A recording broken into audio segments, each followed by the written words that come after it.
आत्मदेव ने कहा कि देवी देखो, इस फल को लेकर के और तुम स्नान करके और तुम भगवान का पूजन करके इस फल को खा लेना। इस फल को खाने से समय आने पर ठाकुर जी की कृपा होगी और हमें संतान प्राप्त हो जाएगा। कहते हैं कि भाई आत्मदेव नामक जो ब्राह्मण है उसकी पत्नी कैसी है? कह रहे हैं कि उसकी पत्नी अलग ही है। उसके स्वभाव का वर्णन करते हैं।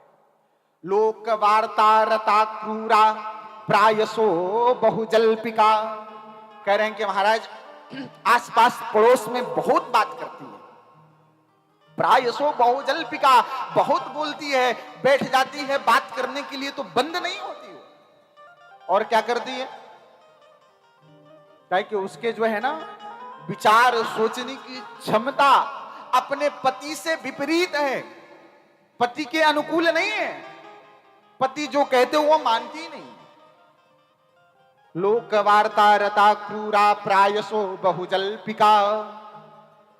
पति महाराज दे दिए उसके हाथ में फल, वो लेकर के और उस फल के बारे में अपने पड़ोस में रहने वाली एक अपनी सहेली एक सखी से चर्चा की।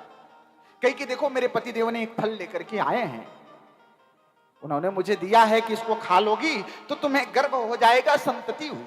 देखो सब कुछ तो ठीक है, लेकिन मैं किसी फल उल पे और किसी के आशीर्वाद पे, किसी के प्रसाद पे मैं विश्वास नहीं करती। चलो कदाचित मैंने खा लिया फल तो क्या स्थिति होगी? गर्भ हो जाएगा। गर्भ होने पर पेट बड़ा हो जाता है, और जब पेट बड़ा हो जाएगा तो मेरी रिश्तेदार, मेरी ननद को यह पता चलेगा कि मेरी भाभी गर्भवती हैं, तो वो मेरी सेवा के लिए आएगी मेरे घर में, और सेवा करने की बहाने आई तो क्या करेगी? ननंदा संहरित तदा। कह रहे हैं कि घर का धन सब चुरा करके लेकर के चली जाएगी। ऐसे विपरीत विचार वो धुंधली कर रही है महाराज। कहती है अच्छा उतना तो ठीक है, कदाचित गांव में आग लग गई तो मैं तो मोटी हो जाऊंगी, मैं तो भाग नहीं पाऊंगी। ऐसे तमाम अनर्गल विचारों को करते उन्हीं को समझ में आ गया। संत आचार्य कहते हैं कि देखो आत्मदेव कौन है? तो आत्मदेव यह जीव है, यह मानव ही आत्मदेव है। धुंधली कौन है? तो धुंधली इस मानव शरीर में जो बुद्धि है यही धुंधली है। वह बहुत बुद्धि तर्क वितर्क करती है महाराज।